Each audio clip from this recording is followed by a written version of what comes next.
Okay, I just put this flat piece of metal on the brake. It was flat, and I braked it on that edge and on the bottom edge there, and I'll still do that one later. But to cut out the hole for the hinge, I just drilled 4 holes. Now I'm getting ready to take the grinder and cut that out, and we'll start working this piece in. This piece here, it folds over. I have a box brake. I could take the pieces out, but I was too lazy, so when I fold this bends over, and then I just take a hammer and angle and flatten it back out. It works fine. If I was doing a restoration, I would take the time to get the box brake, but for this, I'm not worried about it. So it's got some hammer marks and stuff on it. You don't even see this section, but it's fine. So keep working on this section today. Okay, what I'm doing now, I'm working this bent piece on the corner, but I want to add a piece of metal to it here. That's what the taper's for, so I can get up under this tight, so I can weld the back side of this under it when I'm working on it. So I just need to add a little extra metal to it. So that's what I'm doing now. Okay, on the driver's side, when I made this piece, which is the piece I'm working on the passenger side now, on this bottom piece here, I just used the anvil and kind of rounded this corner over a little bit, so I didn't get a lot of roll, but you never see that. I mean, this is buried behind the fender, so you'll never see it. But on the other side, I was having trouble because when you round this corner right here in the corner, you have to shrink the metal to make that turn. So this piece, not as nice as I would have liked it. So on the other side, I went ahead and took a little bit of time, and I'll show you what I did on the other side. So on the other side, what I did, I took the time, I took a 2x4 and kind of made the shape, and I rounded the 2x4 over. I'll pull it out and show you. Then I made a piece to hold it together. That way, when you beat this, when you hit this down, like especially in this corner, this metal right here on the corner has to shrink, so you have to really hit it pretty hard back and forth to get that to shrink. And it's really hard to do on the anvil when you're holding it by hand, so this is really the only way to do it. And if you want this to really come out nice, you get this piece really nice, contoured the way you want it, and you'd use a harder wood. This is just pine, so, but it's going to work for what I'm doing for here. I just want to take the time, do it a little nicer, just more to challenge myself more than anything. See if I can pull this out.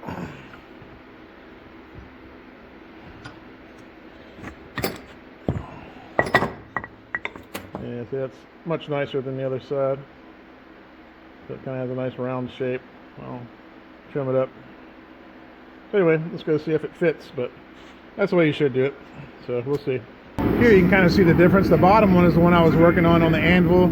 You can see it's starting to turn, but it's not real crisp. And I'd work it more later. But the top one, you can see it has a pretty nice radius to it. And again, I just took the 2x4, kind of rounded it over. Then you just beat that around it and the vise. So anyway, that's the difference. So that's more the proper way to do it. You end up making a nicer piece. So anyway, get this piece on. It already fits almost already. So I'll fine tune it and get it installed. Okay, let's see if it fits. That was a preliminary. Yeah, see, it's already pretty close. Just a little bit more, and then I'll be able to trim it. Actually, if I come up higher, this gets wider as it goes up higher, so it'll fill that gap better. So it's real close, so I can get this in now. My day got okay. I pretty much have this cab corner cut up to the other side. I have all the pieces made. I got the inside piece to do left. There's a piece I was just working on, so it's a lot better than the other side. Again, it's not perfect. I don't care. It would have been completely rounded on the original, but that just gives it a little bit of contour. So anyway, get that, pull that off now, weld that up.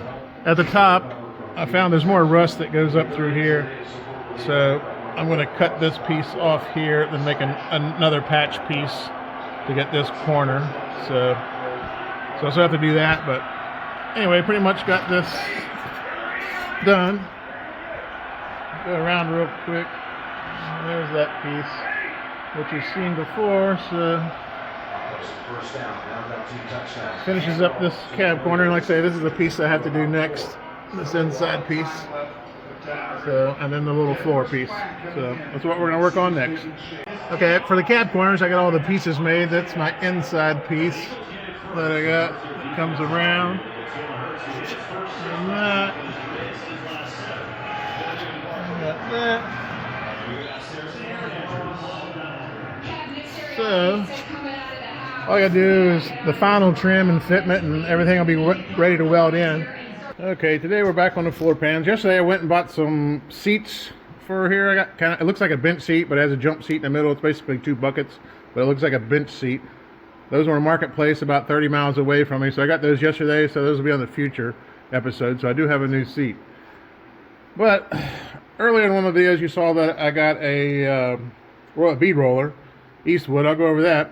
This is the floor pan that I bought. This is the only piece that I didn't make in here, but I didn't like these after I bought them. These are handmade when you buy them from the people. They make stamped ones, but the brace underneath this, no one makes. So I went ahead and bought these. They were expensive, and I don't want to say they're garbage. They would get the job done, but not very good.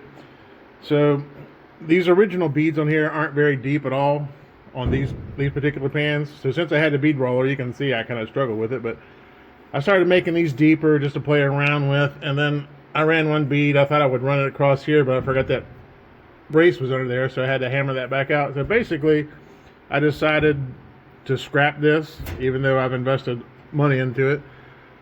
You can also see this bead here that rolls around. It's supposed to be like that bead there. You can see how deep that is, and it's just barely creased. And it doesn't go all the way, so I was going to have to add pieces to it. Anyway, so I decided late last night to just junk this piece.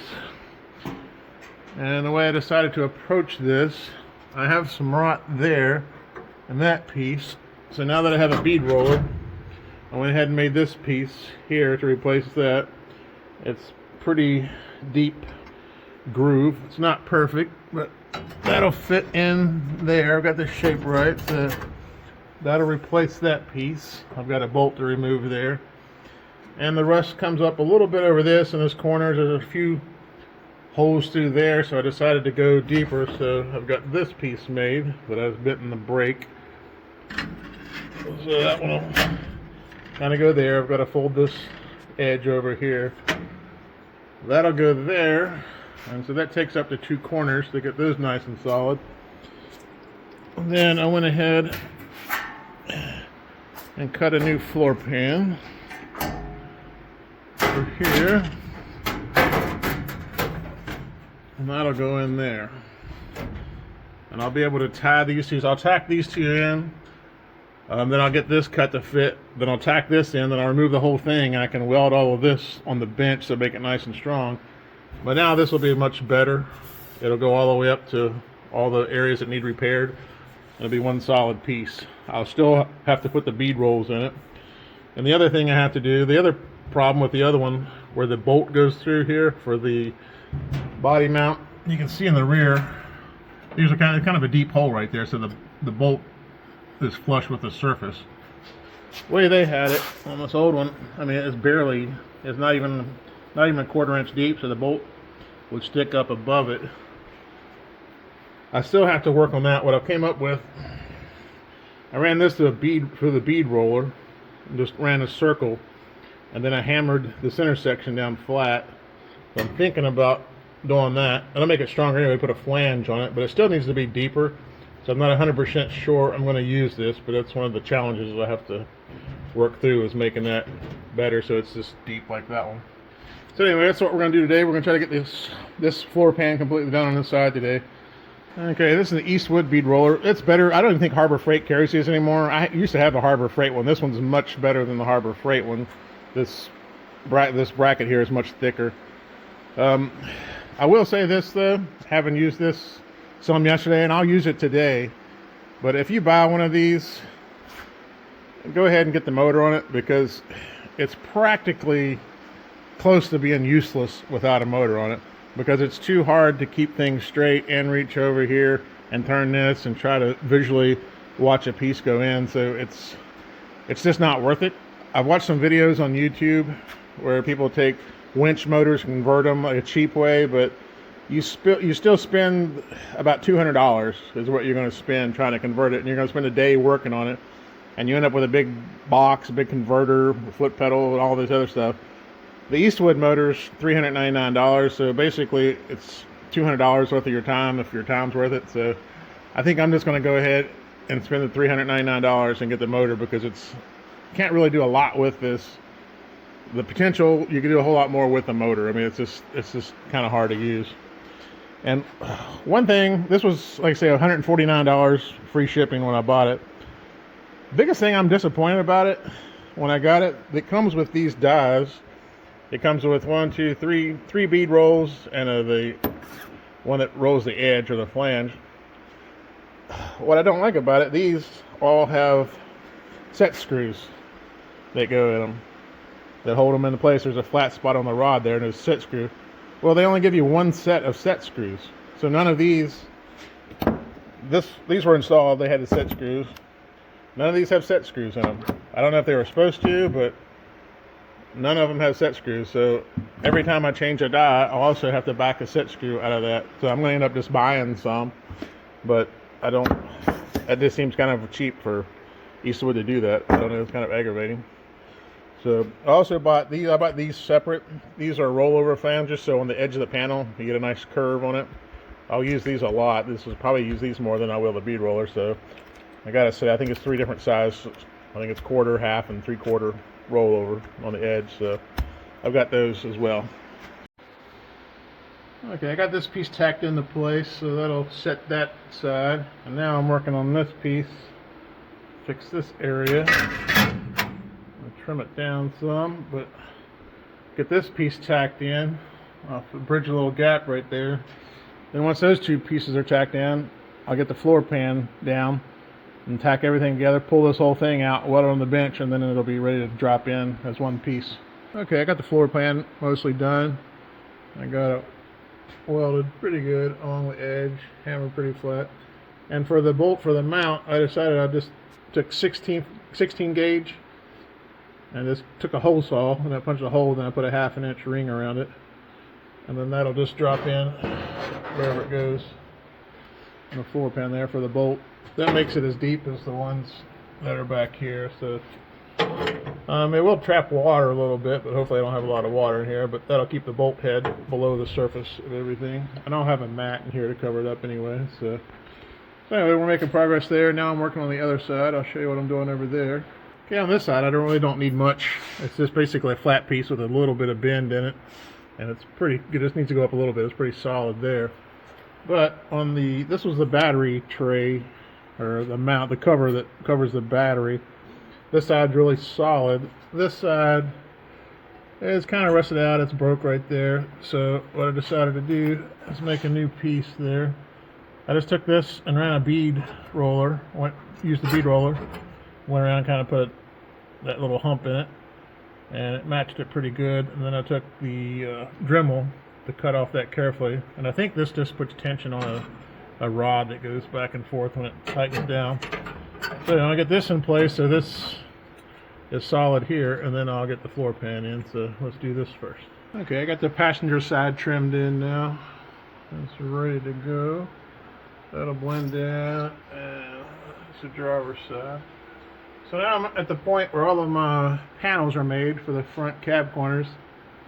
Now what I would do, the braces that go in there, which these I pre-bought. Okay, these are the body mounts that I mount that go under the cab. Problem I'm having, these are at a 90, and my floor pan doesn't set level, it's a slight angle. So it's possible that there's a recess in the real thing. I don't know, I don't have it, so I'm making it from scratch. But mine's a 90 on the side, so this doesn't quite work. So what I did, I had to go under the car, and I made this so I could reach everything. Got that tacked in. That's the angle that I actually need right there.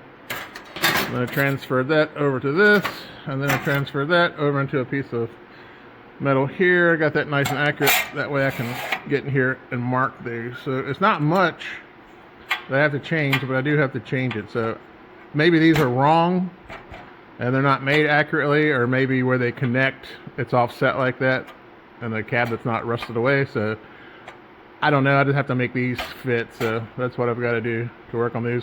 This will change this angle slightly too, so I'll probably put like this is where the rubber mount sits, and there's a circle, so I'll probably put a little circle right there, piece of metal, and angle it to get it level right there as well. And that should fix this. Again, I would have made these from scratch if I had to do it all over again, but I already bought these and I'm stuck with them. I'm past the point of sending them back. So again, it was just a mistake I feel like I mean, I didn't know this truck was new to me, so, but these parts aren't available aftermarket, so I thought I was doing myself a favor by buying them. And these, if you buy these two pieces alone, they're $300. So that's a lot of money. When you buy the whole kit with both floor pans, it's $400. So I feel like I wasted quite a bit of money here. I could have done it all myself, but sometimes you just have to eat it and move forward, and that's what I'm doing. Okay, what I did next, so I can level out the mount, I just cut a 3.5-inch ring circle there, and I just welded a strip around it. What I do with that, I ground it down. I've got 5 mil on this side to nothing, so it goes, it's not much, but it goes there to nothing. And that'll go on here. That'll go on there, and that'll level that out. So the pad will set on there, and it'll set level. It wasn't much, but it's enough to, you know, make a difference. So that way the pad will set nice and even on it. So a lot of work for not a lot of result, but it'll be worth it. So, okay, here's what I ended up with. I got these little pads welded on at an angle. Doesn't look much like once the weld's there, but it's 90 with the side there, so it's right, and that's what they're for the pad. It's upside down, but the pad will sit right on top of that, on the bottom of it when it's installed. It'll be the opposite, but anyway, so those will work. I've got to put a little internal brace inside of these so when the bolt goes through it doesn't crush. So I do still have to do that, which is just a round sleeve that I'll have to put in it. Okay, the last step I have to do on these body mounts, I took a piece of, I only had galvanized, so I'm cleaning the galvanized off of it before I weld it, but that was the right size, and that's what I had. Took 2 washers, they're pretty thick. Cut this piece down to about 1.5 inches, so that'll go like that.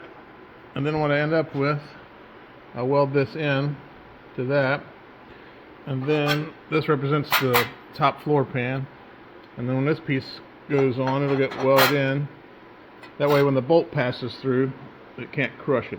So that's just to keep it nice and steady there for the bolt to go through. So that's the last step that I have to do on these, and then these will be ready to install. So, all right, I got these ready to install now. They're in, everything's welded, the holes are in, drilled. So we're ready to go ahead and start working these in. I've got to get this piece in, that's the driver's side step. I got that in, and that's the foundation for these pieces. So anyway, they came out pretty good. Can live with them. So all right, let's keep pushing forward. Okay, next thing I did, I got this piece in nice and solid for the mount, cab mount mounts to it, so I had to get it nice and solid. So it blended in fairly nice with the old. I mean, you can kind of see the seam there, but I'll finish it some more. But all in all, it looks pretty good. So move on to the next piece.